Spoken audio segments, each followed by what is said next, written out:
মহাভারতের কথা বলছেন বীরেন্দ্র কৃষ্ণ ভদ্র। গতদিনে আমি কুরুক্ষেত্রের মহিমা আপনাদের কাছে বলেছিলাম। এই কুরুক্ষেত্রে যারাই প্রাণত্যাগ করেছিলেন তারা সকলেই স্বর্গলাভ করেছিলেন বলে প্রবাদ আছে।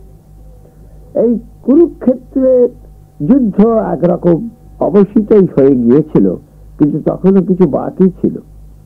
একদিন অশ্বত্থামা পাণ্ডবদের উপর প্রতিহিংসা নেবার জন্য এমন এক কুকার্য করেছিলেন যেটা এখানে বলা প্রয়োজন। তিনি বললেন যে আমি পাণ্ডব শিবিরে আজ যাব, পাণ্ডবদের আমি হত্যা করব। সঙ্গে দিলেন কৃপাচার্যকে আর কৃতবর্মাকে। তাদের নিয়ে পাণ্ডব ও পাঞ্চালদের শিবির দ্বারে গিয়ে উপস্থিত হয়ে একটি শিবিরের অন্তরালে অনেকক্ষণ দাঁড়িয়ে দাঁড়িয়ে দেখলেন স্তব্ধ শিবির। ক্লান্ত প্রহরীরা নিদ্রার কোলে ঢলে পড়েছে, কিন্তু সেই অন্ধকার নিশীথে অমিত প্রভা সম্পন্ন সেই পুরুষ শিবিরের বাইরে অবিরত পদচারণা করছেন। কে পুরুষ? ভীষণ তার দর্শন, আর ততোধিক ভীষণ তার দেহ। সহস্র চক্ষু দেবরাজের মতো তিনি চারিধারে প্রখর দৃষ্টি রাখছেন, আর তার অঙ্গ থেকে তেজের জ্যোতি বিচ্ছুরিত হচ্ছে।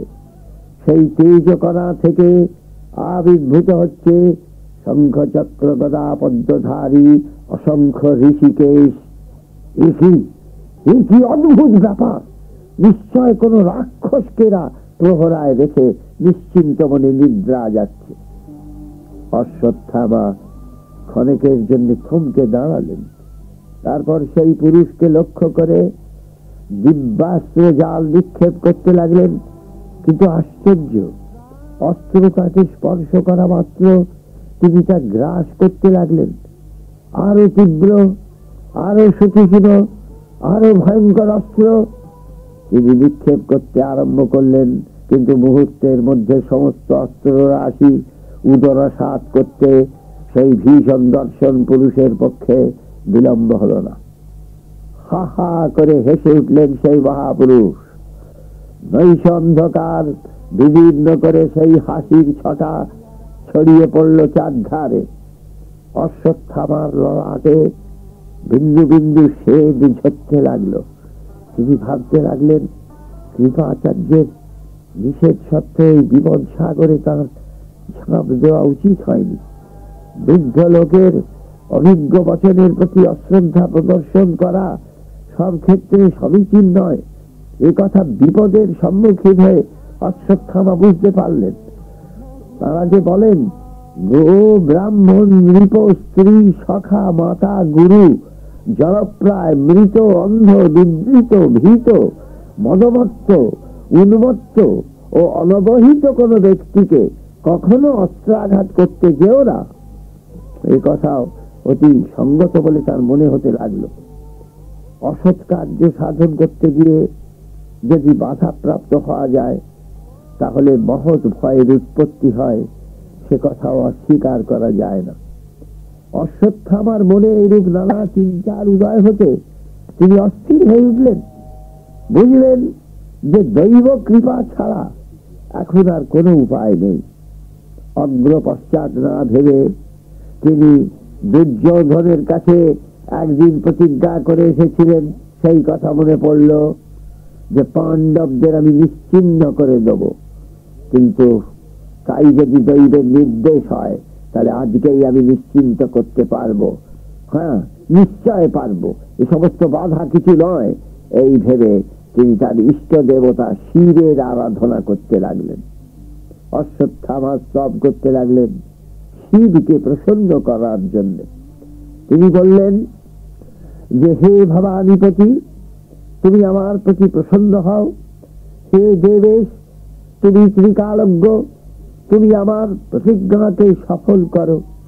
তুমি উগ্র, তুমি স্বামী, তুমি শিব, তুমি রুদ্র, ঈশান ও ঈশ্বর। তুমি গিরিশ, বরদ ও ভবভাবন।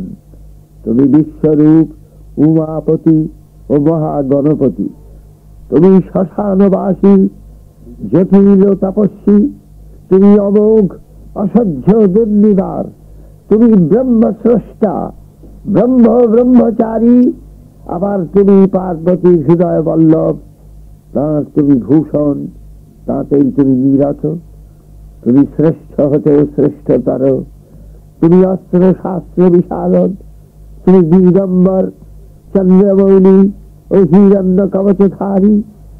আমাকে তুমি কৃপা করো প্রভু, যদি আমি আমার আসন্ন বিপদ থেকে রক্ষা পাই, তাহলে এই দেহ আমি তোমায় যজ্ঞের হবিষ্যরূপ দান করব। এই বলে একান্ত চিত্তে অশ্বত্থামা শিবের ধ্যান করতে লাগলেন। সহসা দেখলেন তার সামনে এক কাঞ্চনময় বেদী উত্থিত হল। সেই বেদীর উপরিভাগে ভগবান অগ্নি চতুর্দিক ব্যাপ্ত করে তার লেলিহান শিখায় গগন আচ্ছন্ন করে বসে আছেন। বেদীর চারিধার ঘিরে পর্বতাকার বিচিত্র ভূত প্রেত গৌরীর আবির্ভাব ঘটতে লাগল। বিচিত্র তাদের মুখমণ্ডল, বিচিত্র তাদের আকৃতি, ভেরি শঙ্খ মৃদঙ্গ ঝঞ্ঝর আনক গোমুখ প্রভৃতি বিচিত্র বাদ্য বাজাতে বাজাতে তারা বেদীর চারিধার ঘিরে নৃত্য করতে লাগল। সেই ভীষণ দর্শন জীবদের দেখে যে কোনো লোক মূর্ছাপন্ন হতো, কিন্তু অশ্বত্থামা বিন্দুমাত্র ভীত হলেন না। তিনি করজোড়ে বলতে লাগলেন, ভগবান, আমি আঙ্গিরস কুলে জন্মগ্রহণ করেছি।